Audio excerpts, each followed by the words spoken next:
나는 사람을 죽였습니다. 칼도 약도 아니었습니다. 제가 사람을 죽인 건 고작 몽쉘 통통 하나 때문이었습니다. 믿기지 않으시나요? 지금부터 30년 전 그해 겨울. 제가 저지른 끔찍한 죄를 고백합니다. 영상을 시작하기 전에 구독과 좋아요는 더 좋은 영상을 제작하는데 큰 힘이 됩니다. 사람들은 1988년을 희망의 해라고 기억합니다. TV를 틀면 온통 굴렁쇠 소년 이야기였고 거리에선 손에 손잡고 노래가 울려 퍼졌죠. 보통 사람들의 시대가 온다며 모두가 들떠있던 그 해. 하지만 제게 1988년은 평생 씻지 못할 피비린내와 썩지 않는 과자 봉지로 기억됩니다. 제 이름은 선영입니다. 그 시절 신림동 골목에서 국밥집을 하던 억척스럽고 드세기로 소문난 노처녀 박선영. 오늘 저는 30년 넘게 아무에게도 말하지 못했던 제 진짜 이야기를 하려 합니다. 그해 겨울은 유난히 추웠습니다. 할머니가 돌아가시고 5년째 저는 혼자 식당을 꾸려가고 있었죠. 새벽 4시에 일어나 육수를 끓이고 밤 12시에 셔터를 내리는 삶. 거울 볼 시간도 없었고 여자로서의 삶은 이미 포기했다고 생각했습니다. 유일한 낙이 있었다면 태훈이었습니다. 키가 187이나 되는 훤칠한 태훈이는 사법고시를 준비하던 학생이었죠. 아버지를 일찍 여의고 홀어머니를 모시면서도 구김살 하나 없던 사람. 태훈이는 주중에 서초동 법원 앞 가라오케 미라주에서 웨이터 알바를 했습니다. 그 가게 주인인 미라 언니는 난곡동에 3층 건물을 가진 알부자였죠. 어느 날 밤이었어요. 술에 거나하게 취한 미라 언니를 태훈이가 부축해서 우리 가게로 들어왔습니다. 야, 선영아, 국밥 하나 말아라. 속 쓰려 죽겠다. 미라 언니는 화려한 밍크 코트를 툭 벗어 던지며 핸드백에서 상자 하나를 꺼내 제게 밀었습니다. 자, 이거 받아라. 백화점 갔다가 우리 엄마 거 사면서 내 것도 하나 샀다. 너도 이제 관리 좀 해라. 얼굴이 그게 뭐냐, 거칠어가지고. 저는 짐짓퉁명스럽게 대꾸했죠. 아유, 돈 지랄도 병이다. 내가 무슨 호강을 누리겠다고. 이런 걸 발라. 난 바를 시간도 없어. 그때 태훈이가 웃으며 제 편을 들어줬습니다. 에이 누나, 받아둬요. 누나도 좀 꾸미면 미인인데. 내가 보증해. 그 말 한마디가 30살 제 가슴에 불을 질렀습니다. 미인이라니. 그날 밤 셔터를 내리고 부엌 쪽방 거울 앞에서 그 크림을 찍어 바르며 저는 혼자 얼굴을 붉혔습니다. 어쩌면 나에게도 봄이 올지 모른다고 착각하면서요. 하지만 그 봄은 제 것이 아니었습니다. 어느 날 방림방적 작업복을 입은 비쩍 마른 아이가 가게 문을 열고 들어왔습니다. 희영이었습니다. 19살 난곡동 친구네 얹혀 살며 야간 학교를 다닌다는 아이. 처음 희영이를 봤을 때 저는 5년 전 돌아가신 할머니보다 제 16살 때 사고로 죽은 친구 경선이가 떠올랐습니다. 유난히 춥게 입은 옷, 퀭한 눈, 그런데도 가방 속에 꽂혀있던 낡은 참고서. 김치찌개 하나를 시켜놓고 눈치를 보는 그의 앞에 저는 말없이 접시 하나를 툭 내려놓았습니다. 계란 프라이 2알이었습니다. 기름에 자글자글 지져낸 따뜻한 계란. 저 이거 안 시켰는데요. 서비스야. 그냥 먹어.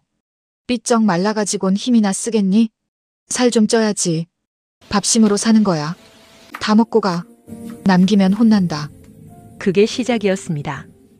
갈 곳 없던 희영이를 제 가게 쪽방에 들이고 친동생처럼 거뒀습니다. 희영이는 저를 언니 하며 따랐습니다. 언니는 제 진짜 언니 같아요. 죽은 우리 언니 이름도 선영이었거든요. 전 언니가 너무 좋아요. 그 맹목적인 믿음이 저를 얼마나 잔인하게 만들지 그때는 몰랐습니다.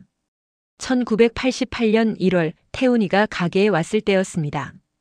검은 비닐봉지를 들고 들어오는 태훈이를 보며 저는 내심 기대했습니다. 또 영양크림 같은 걸까? 아니면 내 생각나서 사온 귤일까? 손에 물기를 닦으며 다가가는데 태훈이는 저를 지나쳐 구석에서 공부하던 희영이에게 갔습니다. 야 꼬맹이, 너 이거 먹어라. 태훈이가 봉지에서 꺼낸 건 막 출시되어 장안의 화제라던 몽쉘 통통이었습니다. 이거 구하기 힘들었어. 너 너무 말랐다. 선영 누나 말이 맞더라. 바람 불면 날아가겠어. 이거 먹고 살 좀 쪄라. 고마워요, 오빠. 희영이의 얼굴이 발그레해졌습니다. 저는 주방 커튼 뒤에서 제 손을 내려다봤습니다. 물에 불어트고 통통하게 살이 오른 제 손. 제가 줬던 계란 프라이는 그저 배를 채우는 생존이었는데 태훈이가 준 몽쉘통통은 사랑이더군요. 살 좀 쪄라. 분명 저도 했던 말인데 태훈이의 입에서 나온 그 말은 어찌 그리 달콤하게 들리던지. 그날 밤 희영이는 아까워서 몽쉘통통을 뜯지도 못하고 머리맡에 두고 잤습니다. 저는 거울 앞에 앉아 태훈이가 예쁘다고 해줬던 그 영양크림을 바르며 생각했습니다. 이 크림을 아무리 발라도 나는 몽쉘통통을 받을 수는 없구나. 봄이 무르익던 5월. 비극은 시작되었습니다. 미라 언니가 가게에 들러 술주정 반, 진담 반으로 말을 흘렸습니다. 야, 그 박림방적 공장장 영감탱이가 희영이한테 눈독 들인다며? 반정통에서 선자리 넣었다는데 소문이 아주 더럽게 났더라. 그 소문은 꼬리에 꼬리를 물고 희영이가 돈 때문에 늙은 공장장과 살림을 차린다는 헛소문으로 번졌습니다. 태훈이는 예민해져 있었습니다. 사법고시가 코앞이었고 공부하느라 미라 언니 가게 일도 줄인 상태였죠. 어느 날 저녁 태훈이가 굳은 얼굴로 제게 물었습니다. 누나는 같이 사니까 알잖아. 희영이 그 소문 진짜야? 저는 칼질을 멈췄습니다. 희영이가 펄쩍 뛰며 울던 걸 알았습니다. 언니 말도 안 돼요. 난 태훈 오빠밖에 없는데 사람들이 왜 그래요? 라며 제 품에서 흐느끼던 걸 알았습니다. 하지만 저는 태훈이의 눈을 피하며 물을 썰었습니다. 탕, 탕, 탕. 도마 소리가 제 심장 소리 같았습니다. 글쎄다. 나도 얘기하는 건 들었는데 정확하겐 모르지. 태훈이의 숨소리가 거칠어졌습니다. 누나, 그게 무슨 말이야? 워낙 예쁘장하니까 입방아에 오르는 거겠지. 근데 태훈아, 걔도 형편이 너무 어렵잖아. 공부는 하고 싶고 돈은 없고 어린 마음에 흔들릴 수도 있는 거지. 좋은데 시집가서 잘 살면 좋은 거 아냐? 거짓말은 하지 않았습니다. 하지만 진실도 말하지 않았습니다. 저는 그저 그럴 수도 있다는 독을 풀었습니다. 태훈이는 배신감에 입술을 깨물고 가게를 뛰쳐나갔습니다. 그 뒷모습을 보며 저는 중얼거렸습니다. 미안해. 하지만 태훈아, 넌 걔랑 안 어울려. 태훈이는 자취를 감췄습니다. 부산 고향으로 내려간 건 아니었습니다. 성공해서 복수하겠다는 도끼를 품고 신림동 고시원 독서실에 틀어박혔습니다. 저는 그 사실을 알았지만 희영이에게 말하지 않았습니다. 태훈이 공부한다고 짐 싸서 이 동네를 떠났다고 말을 흐렸습니다. 6월 장마가 시작되었습니다. 희영이의 얼굴이 날로 창백해졌습니다. 입덧이었습니다. 어느 날 밤 희영이가 떨리는 손으로 편지 봉투 하나를 내밀었습니다. 언니, 나 임신했어요. 오빠 아이예요. 소문 그거 다 거짓말인데 언니 나 믿죠? 언니가 이거 좀 전해줘요. 언니 제발요. 희영이의 눈은 간절했습니다. 죽은 언니를 믿듯 저를 믿는 눈빛. 저는 그 편지를 받아들었습니다. 하지만 그날 밤 저는 우체통으로 가지 않았습니다. 가게 문을 잠그고 편지를 뜯어 읽었습니다. 오빠가 준 몽쉘통통 먹고 살쪘어요. 저 오빠 아기도 가졌어요. 제발 가지 마세요. 눈물이 쏟아졌습니다. 질투인지 죄책감인지 아니면 둘 다인지. 저는 그 편지를 제 장롱 깊숙한 곳, 미라 언니가 사줬던 그 영양크림 상자 밑에 숨겼습니다. 지금은 안 돼. 태훈이 시험 끝나면 그때 줘도 돼. 지금 만나봤자 둘 다 망해. 스스로를 속이며 저는 그들의 운명을 제 서랍 속에 가뒀습니다. 겨울이 지나 봄이 되어 희영이는 하루 꼬박 산골 끝에 아이를 낳았습니다. 예쁜 딸이었어요. 장대비가 쏟아지던 밤이었습니다. 연락 없는 태훈이를 기다리다 지친 희영이가 빗속을 뚫고 밖으로 나갔습니다. 누군가에게 태훈이가 옆 동네 독서실에 있다는 얘기를 들은 모양이었습니다. 언니, 오빠 부산 안 갔대요. 독서실에 있대요. 희영아, 가지 마. 비 오는데. 희영이는 몸조리도 제대로 못한 몸으로 뛰쳐나갔습니다. 저도 우산을 들고 뒤따라 뛰었습니다. 가게에서 고시원까진 불과 20분 거리. 그 짧은 거리를 우리는 왜 그렇게 멀게 돌아왔을까요? 골목 모퉁이를 돌 때였습니다. 희영이가 태훈 오빠. 하고 소리치며 도로로 뛰어들었고 빗길에 미끄러진 봉고 트럭이 희영이를 덮쳤습니다. 그 비명소리가 지금도 귓가에 선명합니다. 바닥에 쓰러진 희영이의 하얀 종아리 사이로 붉은 피가 빗물에 섞여 흘러내렸습니다. 희영이가 움켜쥐고 있던 건 태훈이가 사줬던 몽쉘 통통 빈 봉지였습니다. 응급실 그리고 장례식장. 뒤늦게 연락을 받은 태훈이가 헐레벌떡 뛰어왔습니다. 퉁퉁 부은 눈, 헝클어진 머리. 영정사진을 보자마자 태훈이는 무너졌습니다. 희영아, 희영아. 태훈이가 제 멱살을 잡았습니다. 누나는 알았지? 걔 여기 오는 거 알았지? 왜 말 안 했어? 바로 옆인데. 내가 거기 처박혀 있는 거 알았으면서 왜? 저는 입을 다물었습니다. 제 주머니 속엔 전하지 못한 편지가 구겨진 채 들어 있었습니다. 지금이라도 이 편지를 꺼내주면 태훈이의 오해는 풀릴 겁니다. 희영이가 얼마나 자기를 사랑했는지 알게 될 겁니다. 하지만 그러면 편지를 숨겼던 나의 죄가 드러납니다.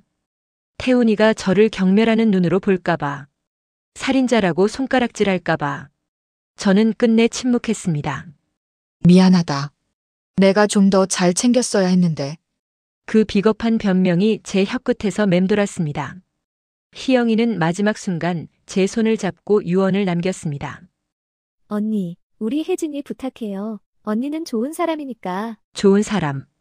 그 말이 저에게는 가장 끔찍한 저주였습니다. 그 후로 제 삶은 사는 게 아니라 견디는 것이었습니다. 희영이가 남긴 핏덩이, 딸 혜진이를 제가 거뒀습니다.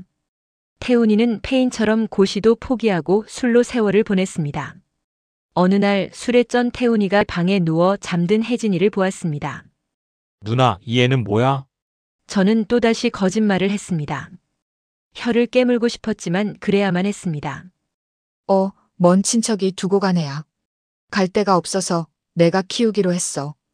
태훈이는 혜진이를 물끄러미 바라보다가 씁쓸하게 웃더군요. 불쌍하네. 부모 없이 크는 게. 그러면서 주머니를 뒤적여 꼬깃꼬깃한 지폐 몇 장을 아이 베개 밑에 넣어주었습니다. 맛있는 거라도 사 먹여. 누나 힘들잖아. 그 돈을 받아든 제 손이 얼마나 떨렸는지 태훈이는 몰랐을 겁니다. 태훈아, 이 아이가 내 딸이야. 희영이 목숨과 바꾼 내 핏줄이라고. 목구멍까지 차오른 그 말을 저는 꿀꺽 삼켰습니다. 혜진이는 무럭무럭 자랐습니다. 잔인하게도 아이는 웃을 때 희영이를 닮았고 화낼 때는 태훈이의 눈매를 쏙 빼닮았습니다. 태훈이는 가끔 가게에 들러 혜진이 머리를 쓰다듬어 주곤 했습니다.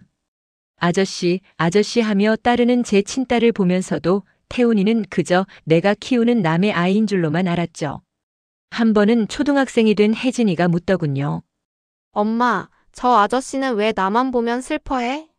저는 혜진이를 으스러져라 껴안으며 대답했습니다.